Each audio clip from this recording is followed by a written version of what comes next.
Hey everyone, so behind me I have a big project ahead of me. The past couple years I have gotten pretty frustrated in my vegetable garden. I get really ambitious in the spring. I grow all these seedlings, flowers, vegetables, just everything, and it has really gotten to be too much. By midsummer it is just a jungle out here.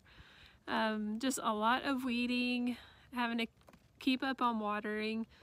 The main issue with watering has been I just can't get to the stuff to water it. So, you know, the cucumbers start vining out, the zucchini and squashes get huge. The tomatoes, after a while, I kind of give up on keeping them trellised, so they grow out into the pathway. Stuff falls over and it's in the way, so it has just really gotten to be too much of a jungle for me, too much maintenance. So I have thought about how to reduce my maintenance, and what I'm doing, I got some new raised beds because I had a wood raised bed all right here, and it literally was falling apart after one season, but I think I had it for like 3 years and it was pretty much done for. So I have totally removed that. I put all of the soil in these containers. Over the winter I've done that. And I have some new metal raised beds. And so I'm going to be lining those up back here, filling those with soil. But first what I'm going to do is put a layer of landscape fabric. And I am one to never use that stuff, especially in the garden beds.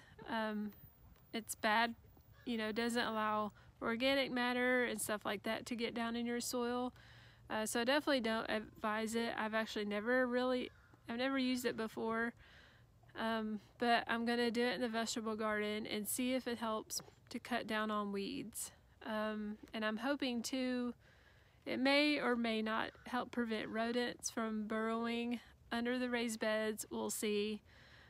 Usually you want to use some type of metal mesh under the raised beds. I don't necessarily want to do that, so I'm going to go with the landscape fabric. So this is the landscape fabric I have right here from Ag Fabric, and I have bought their frost cloth or row cover before, and it was really good.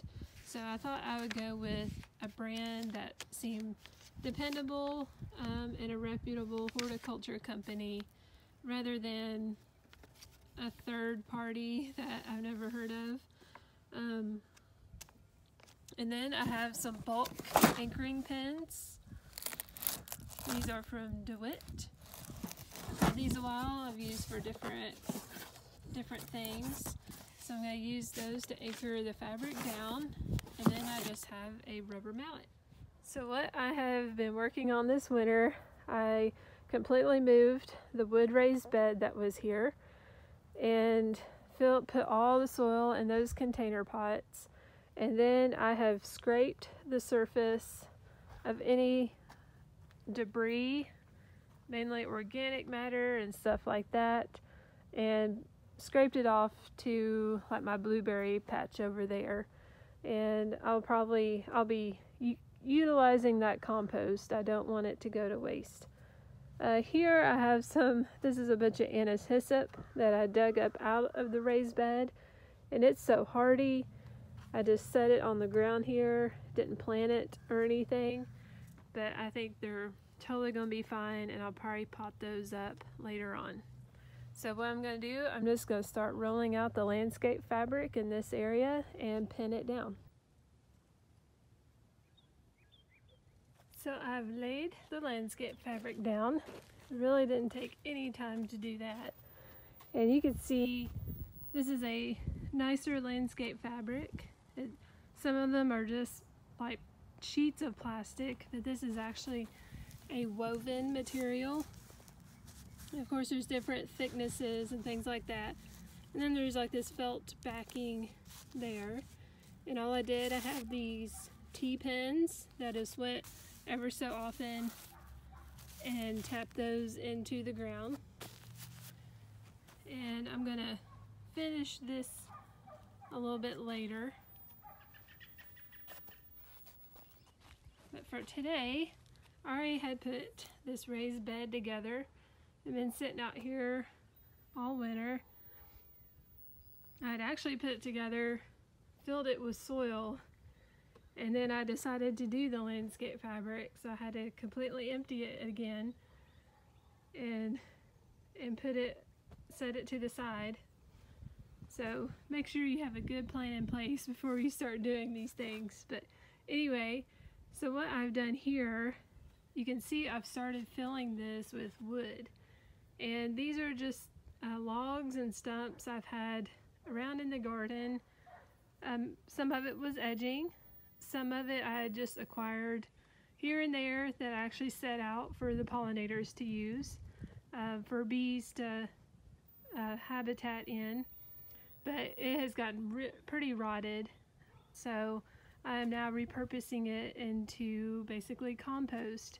This is just going to break down over time and turn into some really good organic matter. So I have now to do, I've saved my potting mix from my old raised bed, and now I'm just going to start filling this bed back up.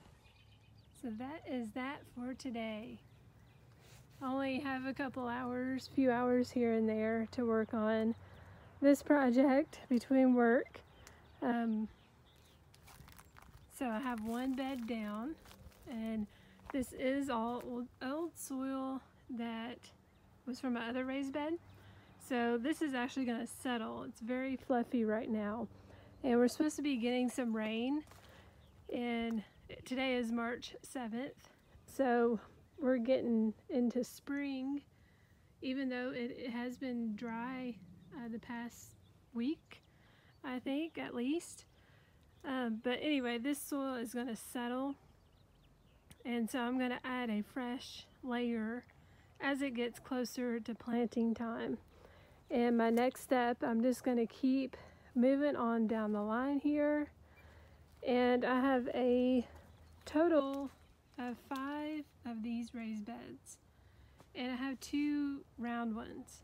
So this is a metal raised bed. It has some type of coating called like zinc, and they're supposed to be very durable, more durable than galvanized, and definitely more durable than wood. Wood raised beds are probably going to fall apart fairly quickly. The ones I had were from a kit. You can actually see the wood at the corner of my barn over there. It lasted 1 season, and it was just a kit of thin cedar wood, and it was so flimsy, I actually broke one piece putting it together. So these raised beds are made by a company called Vigo Garden. I don't know if it's Vigo or Vego, but anyway, they are a new company. I don't know when they released these, but they have slowly been building up and having different sizes, different options, and they had some deals in the beginning, so I kind of went on that and got these. There's a comparable brand called Birdies. I do not know about them. They are Australian, so they can be a little bit harder to find here in the US, but there are some sites that sell those. But this is called the 9-in-1 garden bed, and you can arrange it in different shapes and sizes. So you get the most square footage when you arrange it as a 5 foot by 5 foot square. But I first put it together like that, and I could not reach into the center of the bed, and I really wanted it to be accessible. So the next size that you get the most square footage, this is a 3.5 by 5 foot, I believe, configuration. And I was kind of stumped as to why, if you have the same perimeter length, how do you get different square footage if you arrange the sizes differently? And it just has to do with the math. But anyway, a 3.5 foot by 5 foot got me the next largest amount of square footage, and it is very reachable from either side.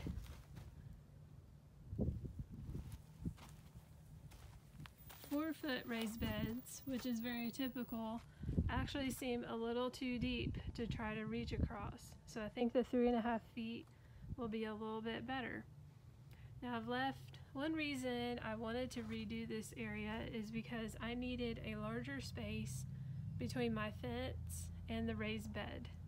Before, it was narrower and it was very difficult to get back here to pull weeds and to get into the raised bed.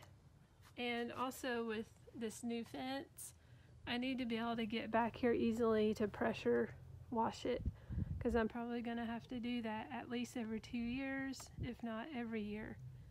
So I think this new arrangement is hopefully going to help reduce my maintenance just by making it easier and more accessible. So that's all I have for today, and I'll keep you updated as I make more progress on the vegetable garden. And I'll be talking about some other things I'm doing back here as well. So I'll see you all next time.